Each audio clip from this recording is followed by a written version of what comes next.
Hello, hello, hello, eBay sellers. It's Kathy, and I love to be selling. Come on in. We're going to talk about, is eBay out of control? And specifically, I'm going to be talking about, is your eBay out of control? Is my eBay out of control? And it can happen sometimes. And what do I do when it is? And yes, sometimes eBay's out of control too. But we'll talk about that. So come in, come in, come in. We'll get right to it because I got strategies for you. Because when eBay does get out of control and when our eBay gets out of control, I can literally just spin in circles and spin in circles and spin in circles. And I actually had a seller I was working with this past week, and this came up. And I said, you know what, let me stream on this. It's a great topic for everybody. So come on in, we'll talk, and we'll make sure your eBay's not getting out of control. And if it is, what you can do so it's back in control. And that means you're getting your listings done, you're getting your sales, you're getting your shipping done. And it is a business that is bringing you joy, even though some days are frustrating, but that it's in control. You're not feeling out of control. You're not feeling really, really frustrated and really, really, just frustrated. Sometimes eBay really can be just really frustrating and challenging. And what do I do when it gets like this? So this is what I was thinking about. And this is what happened when I was working with this seller. And I have some props to help you visualize this, is, we're listing on eBay. And whether you're a brand new seller or a more experienced seller, we all have very similar parts to our business. And they are, Kathy, I got to research. Kathy, I got to take pictures. Kathy, but what about my titles? And then Kathy, what about my shipping? And it gets to be like this. And what do I do? Because I'm feeling like it's just burdensome. And there's more and more and more. And then, and then it's Kathy, I have sales. Kathy, where am I storing everything? Kathy, what about global shipping? Right? And then what about social media? So we're going to put all the parts down. Hi, Sharon, how are you?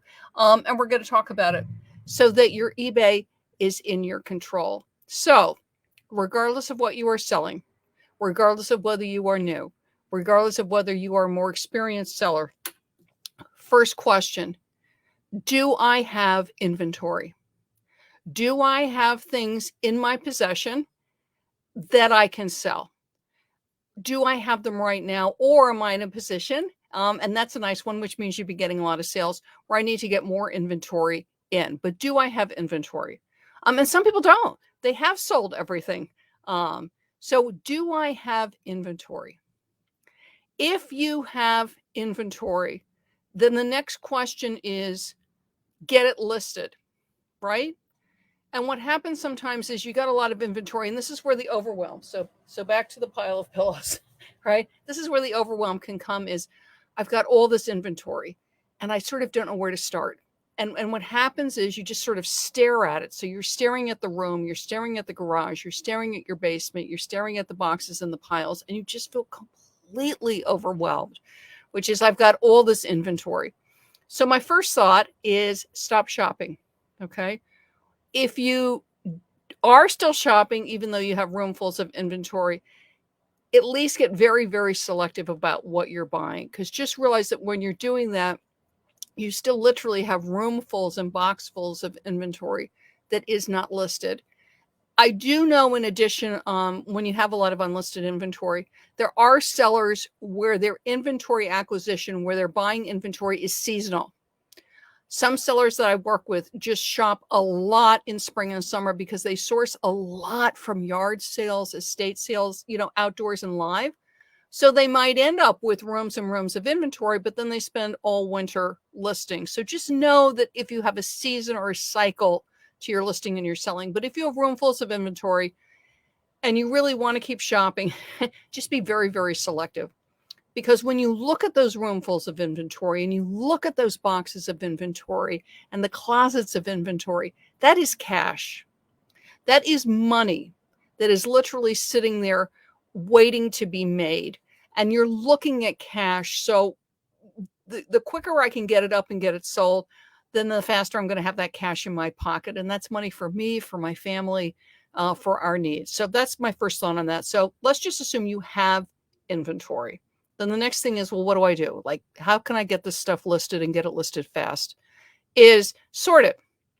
And again, if you've got rooms and rooms, then just start with room. And again, I know it can be overwhelming, but it's a matter of sort of, think like a horse, put blinkers on, which is because what happens is when I start looking at, I've got all this inventory, I've got rooms and rooms and rooms, and I've got basement and I've got an attic and I might have a storage unit, is what happens is I start to think about everything I have and I don't do anything.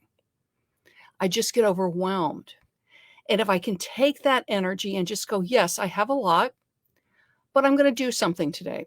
And what I'm going to do today, I'm going to work on this room or this shelf or this closet, whatever it is. And if you're a part-time seller and maybe you only have half an hour, that's, you know what? I'm going to do half an hour work.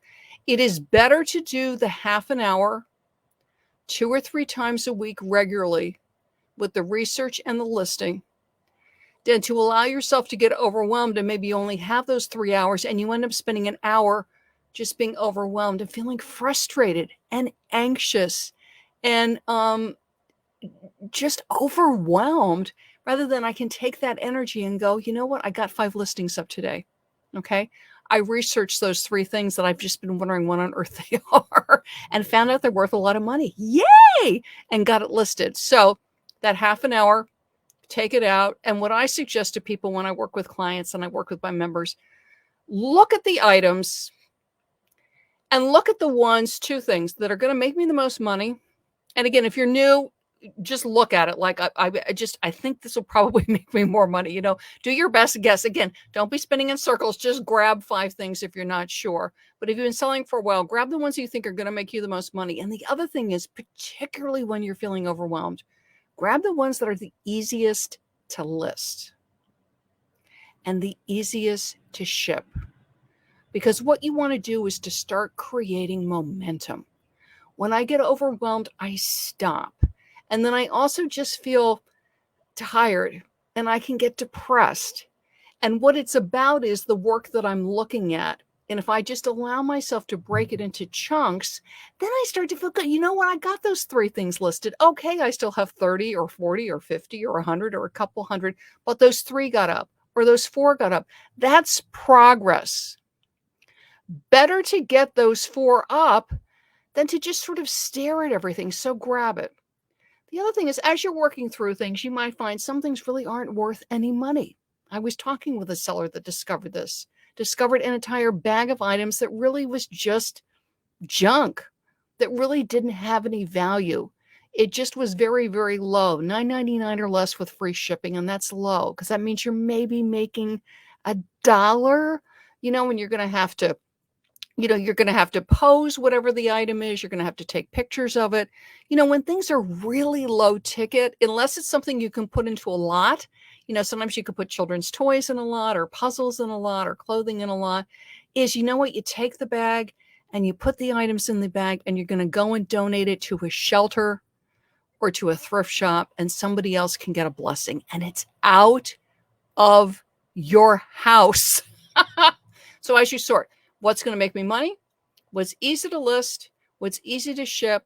And if I really find it's not worthwhile, to get in and let it go. Maybe you paid some money for it. You made a mistake. Let it go. Bye-bye.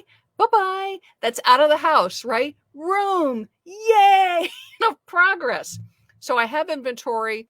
Take the time. Number 1 priority when you have unlisted inventory is get it listed. Do not allow yourself to get overwhelmed. When you do, it's like just put on peppy music. Shut the door for the room that you're not listing today. Room, I'm not looking at you. Focus on the room or the box that you are listing on and maybe make a box. Take a box. Put the items in. This is the box I'm listing today. Everything else, I'm not listening to you. I'm just going to focus on the box. Okay? Get it listed. Okay, that's always number 1 focus, because if it's not listed, it can't sell. And that's money that you're looking at, money that could be going in your pocket. Okay. Now let's say you've been selling like crazy. yay. And you need inventory. It's like, Kathy, I need inventory. So then it's a matter of researching, which is to look at what you have available to you, whether it's thrift stores or yard stores, yard sales, whether it's retail, which is a physical brick and mortar store that you're going into that has great clearance, great sales. It could be friends. There's a lot of sources in inventory. Don't forget outlet malls. Online, you can get lots online, liquidation online.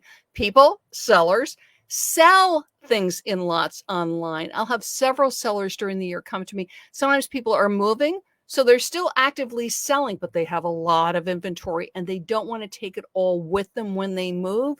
They'll put it into lots on eBay. So look for that resellers lot. Go and look. You can buy inventory on eBay. So that's like, Kathy, I need inventory. So again, remember that you got your pile of pillows. Focus one, get it listed. And it's okay if you only have half an hour or 15 minutes. In that 15 minutes, you can research a couple of things. In that 15 minutes, if your pictures are taken, you can get a couple listings up, depending on how fast you work, okay? If you've got pictures taken and they're on your phone, when you're out and about, you can get listings up using the app, okay? So again, when you're feeling like, oh my gosh, I've got these hundreds of things not listed, looking at them and feeling that way, it's okay. But what's going to help me move forward? And don't let your brain attack you and say, oh, you only have 15 minutes. Well, what's the point? 15 minutes, you can get a listing up. 15 minutes, you can take a couple of pictures. 15 minutes, I can pack that sale and get it out the door. So my part-time sellers, yes, with 2 or 3 hours a week, you can get listings up and you can get sales. For my full-time sellers at 2 or 3 hours a day, again, the focus on getting the listings up. Okay. Again, we want to be optimized. We want everything to be good, but get the listings up. And then if I need to get new sources of inventory to do that, but don't allow yourself, again, all the piles, which is, oh, I've got all this inventory, or, oh, I don't have any inventory. Stop. What can I do? What time do I have today for my eBay? And you might not have any. The time today, you only have enough time to get your shipping done. That was my situation when I first started selling on eBay and I was taking care of my mom. There were days, the only time I had was to get my shipping done. Yay, I had sales, right? And shipping back then took a lot more time because I had to go stand in line at the post office with my items. But what do I have today? And do not beat yourself up. Do not put yourself down. And this is what happens sometimes when you're on social media a lot is, people say, oh, I got 30 listings up today. I got 40 listings up today. I got 30 sales today. I hit 10 yard sales. They do this and it's great because that's what they did that day. And you only got one listing up or you got one sale. Or you haven't been to a yard sale in 2 weeks because you've had things where you had to take care of your kids, or you've got a home renovation going on and you got to be home to watch the workers, or you have elder care, or you've got somebody in hospice, or you have a sick friend that you're spending time with. It's so hard, but don't compare yourself to other people. What can I do? What time do I have today or this week for my eBay? And to use that time in a constructive way. And again, one last thing. And if you're feeling like a little down, a little tired or whatever, I just did this because I was just feeling like a little sluggish. And I didn't want to drink a cup of coffee because what happens for me if I drink coffee in the middle of the afternoon, then I'll be up all night and I'm an early to bedder. You know what? I threw great music on and I danced around for 10 minutes. It was like, yay, now we feel peppy and good. And then I got back to my eBay. So take a break when you need to. Put your focus where it needs to be for your business. Now, you might have a lot of listings up and they're just not moving. You're like, Kathy, I'm feeling overwhelmed because I'm not getting sales. Then you take your 15 minutes that you have for your eBay or your hour and a half, start sorting through your listings and really put them under a microscope. Look at the titles. Are they 75 to 80 characters? Are you leading with the most important keywords? Okay. Rarely will the color be the most important keyword. Typically, it's going to be the brand. It could be the period.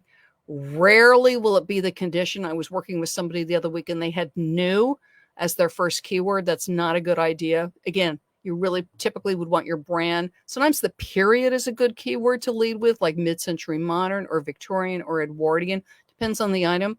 But look at it. Is the most important information in the front? Is it 75 to 80 characters? When I look at the image, and again, sometimes it's going to help you to pull this up on a phone. Does my picture pop? I mean, does it like grab your attention? I mean, does it grab your attention in a good way? Okay. Sometimes what happens, because we're listing quickly, that first image might be a little out of focus, or it's really not the best picture. Sometimes for items, the pattern can be the most interesting thing, or an embellishment. So yes, it's a great jacket, but sometimes leading with that embellishment or that collar, the shot of the collar, which might show the embroidery or the sequins or the pearls, that might be the best first shot. Why? Because it really grabs my attention. It gets me into the listing. And then the second or the third shot is the one where it's pulled back and I see the full length of the jacket or the top, right? So always be thinking like a buyer.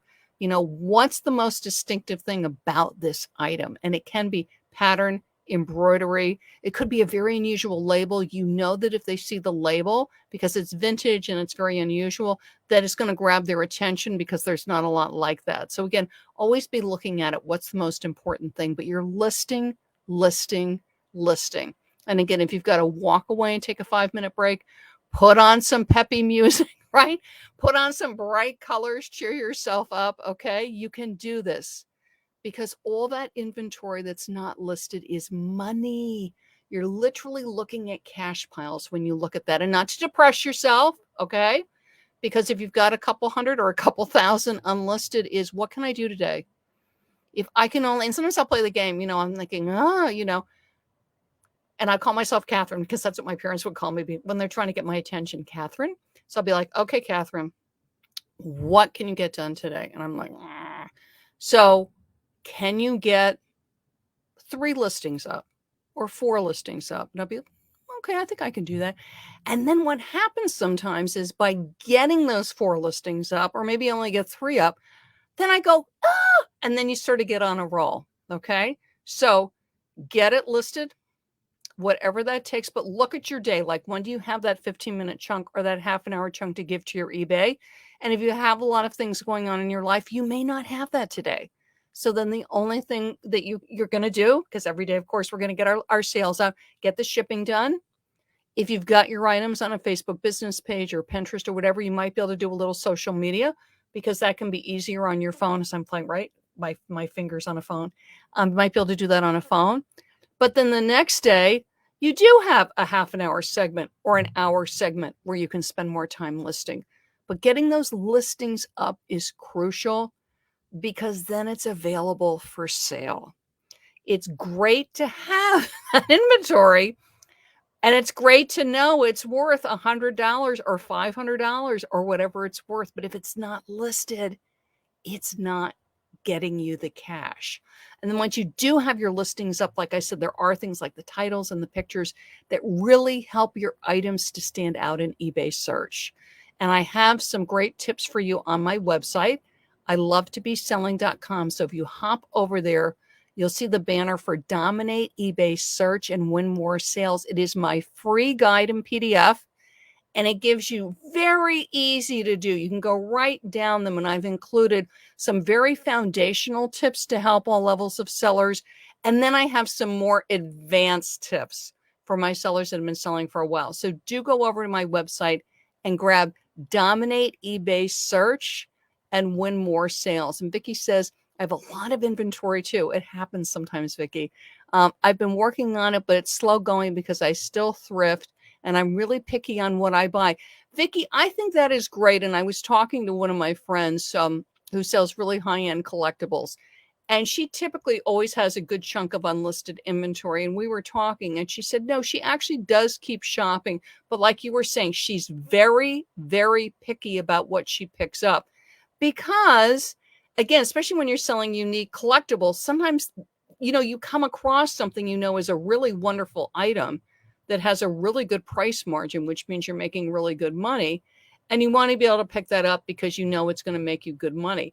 Now, the other thing with that is if you know it's something that's going to sell pretty fast, like you know this item typically just sells really well, then even though you might have a bunch of unlisted inventory, you want to get that in-demand item or that item that you know that typically sells pretty quickly right up. Why? Because that's cash right back in your pocket. Cash right back in your pocket. So always be looking at, what do I think is going to make me the most money? What do I think will probably sell the most quickly? And I know that from doing my research with advanced search on eBay and Terrill.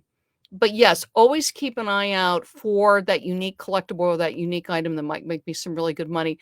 But again, for yourself, if you're truly overwhelmed and it's just like, oh, I have so much inventory, then really focus on getting those listings up so that you can be generating the cash. And again, you're just going to be feeling better because that space is getting cleared out in your closet, on your shelf, in your basement.